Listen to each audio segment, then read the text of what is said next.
ৰাজ্যবাসীৰ বাবে নতুন বছৰ এটি উপহাৰ দিছে ৰাজ্য চৰকাৰে।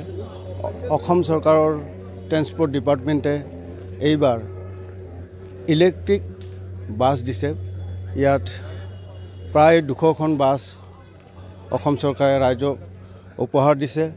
আপোনালোকে ইয়াত দেখিবলৈ পাইছে, শাৰী শাৰী কৰি থৈ দিছে খুব সুন্দৰভাৱে। আৰু আজি অসম চৰকাৰৰ মুখ্যমন্ত্ৰী হিমন্ত বিশ্ব শৰ্মাই এই বাছ উদ্ঘাটন কৰিব। আপোনালোকে দেখিছে ইয়াত বাছবোৰ ধুনীয়াকৈ সজাই পৰাই ৰাখিছে। আনফালে চাৰ্জিঙৰ ব্যৱস্থা আছে।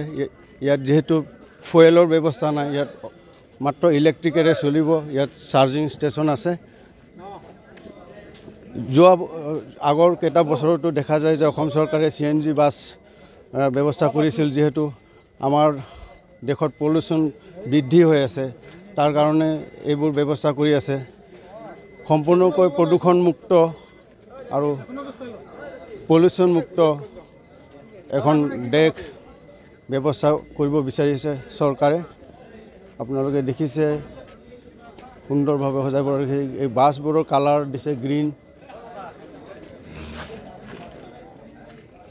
ইয়াত নিশ্চয় যিবিলাকে ভ্ৰমণ কৰিব তেওঁলোকৰ কাৰণে সুন্দৰ ব্যৱস্থা হ'ব, সুবিধা হ'ব। মই গুৱাহাটীৰ পৰা হাব নিউজ নকুল চন্দ্ৰ ৰাভা।